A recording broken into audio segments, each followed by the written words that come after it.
everyone, welcome to my Japanese Grand Prix preview. I'm super excited because this is Suzuka with all the S's, and it's one of my favourite tracks on the calendar. I'm really excited not only just for the Japanese Grand Prix, but how cool and awesome and ridiculously dedicated, passionate and supportive all of the fans are. I mean, just look at this.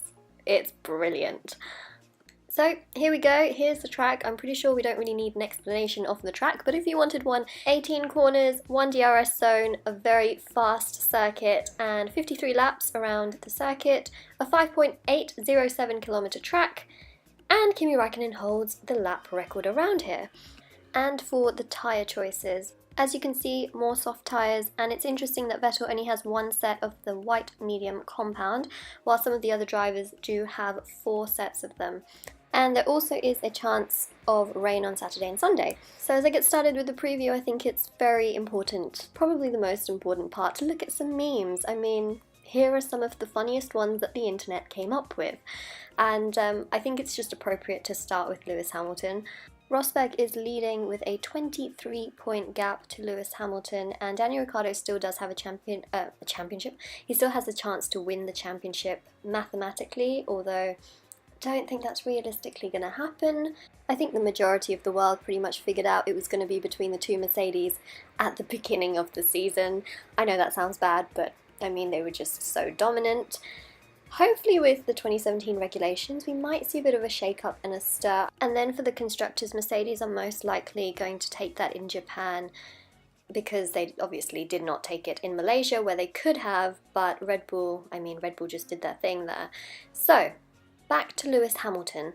I thought this tweet by Martin Brundle, this is my personal opinion, was pretty on point. I 100% agree with what he's saying and where he's going with this.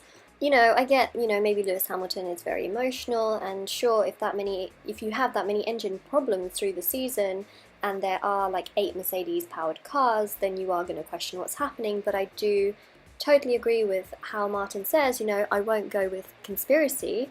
It's an insult to 1,500 Mercedes team members. How do you make an engine do FP3 quali, race, and then you blow it up on demand? It doesn't happen like that, and we have seen it happen to several other drivers before, so he's not the only one that's had to deal with something like this.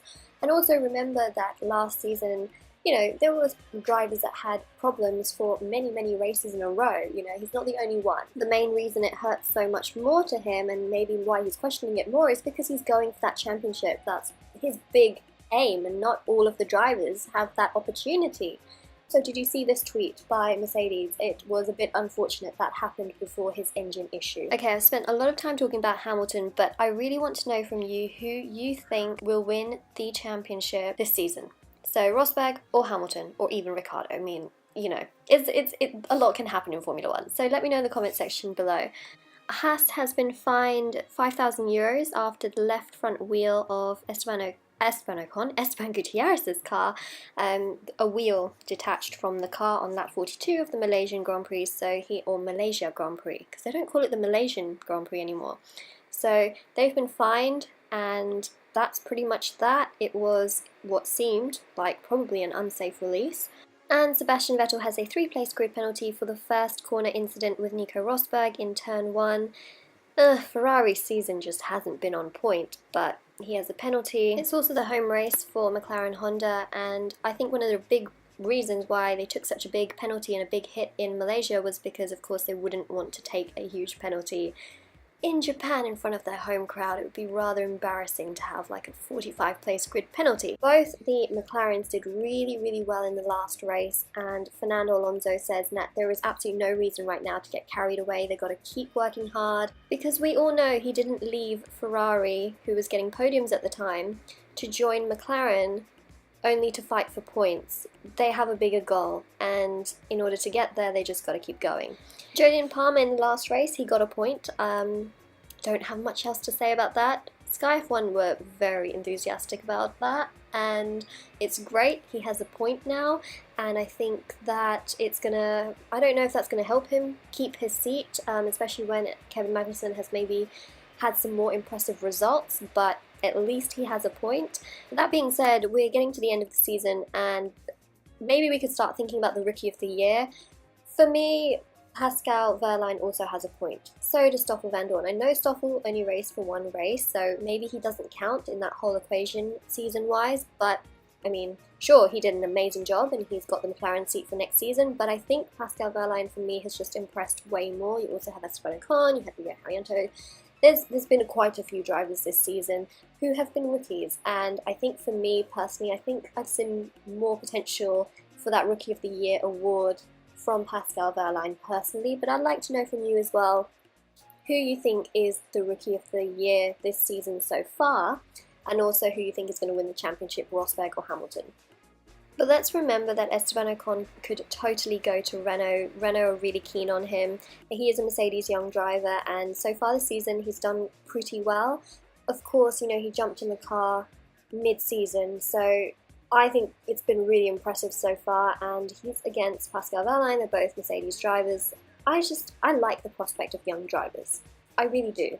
Speaking of which, Lance Stroll, a very young driver, the son of a Canadian billionaire, it's the biggest rumour in the Formula One paddock that he could be going to Williams. It's such a strong rumour. It has been for a while. He's been testing the 2014 Williams car at a private test track, which is still to do with the development work that he's been doing with Williams, but still that's such a huge, like, you know, that they're still interested in him, and he brings a lot of money. Williams need money. They could do with a rookie. I mean, it's not the first time they've taken a rookie who's won a championship. He just won the European F3, and Williams have been known to support young drivers. I mean, they have been responsible for the growth of a lot of drivers. I mean, just look at the grid. Majority of them have driven for Williams at some point, and it wouldn't be a surprise to me if he went there. Another very strong rumour, strong as vodka I would say, is probably Pierre Gasly going to Toro Rosso. Well, he was standing with Dr. Helmut Marko quite a lot during the Malaysia Grand Prix, and of course, you know, he would be a lot of the young Red Bull drivers when they were in his sort of situation. They used to be in the garage and all that kind of stuff, and you know, listening and paying attention to what's happening, because he is next in line for an opportunity with Red Bull, so it's not a surprise. But I don't know, I feel like Kvyat was demoted at an unfortunate time, but I have a feeling Red Bull probably may have thought about it beforehand because of the marketing potential with Max Verstappen as well. But had Kvyat still been in that seat, would he have won a race this season? You know, these are all questions I have, and was it just too soon to demote him and, you know, put him in the spiral effect? And now, you know, there's Gasly just waiting in the wings. Gasly has also been overtaken in the GP2 drivers' standings by Antonio Giovinazzi, and that's not really, you know, a huge problem because he has shown his capabilities in GP2, but I'm sure he'd want to win the championship. My point is, I don't know if Red Bull are just promoting drivers too quickly. I'm not sure about Max Verstappen being promoted too quickly. I think that, you know, he's proved amazing results and things like that, but we have to wait and see how everything progresses. But of course, you know, Red Bull are a very fast-paced decision-making group. They really are, and it just proves the amount of pressure there is on young drivers. I mean, Sergio Sette Câmara, who did his first, I think, test with Toro Rosso, he was so nervous that he dropped his helmet and he turned up late, and he was... and these are all reports, and I don't know, it just is, it's a lot, but that's what Red Bull is, and they're successful and they give an opportunity. But I mean, I do think that this demotion was quite sad. But at the same time, it was an opportunity. Personally, the way I think they did it, and how they just sacked Kvyat after that one podium that he had in China, and then a bad weekend in Russia. I mean, drivers have bad weekends all the time. Maldonado had plenty of bad weekends. He had one great weekend in Spain, but I just think that this reflects badly on the brand, the way that they sort of handled it. It left a lot of question marks, but you know what? Verstappen's up there, and I'm sure Red Bull are very, very happy. They have all the data and information, and they make those judgments. I genuinely do feel sad for Kvyat, and I've talked about him so much, so we're going to move on. And Sergio Perez is confirmed for Force India now. So I made a video about this, I think a couple of months ago, where I talked about him being confirmed, although it wasn't 100% confirmed. But the reason why I made that video was because the main reason was that we knew that he was essentially going to stay at Force India. The team knew, he knew, and he did talk about it as well. But it was a few things that he had to sort out with the sponsors, so that was the main reason, but that's all sorted out now. He's staying with the team. Great news.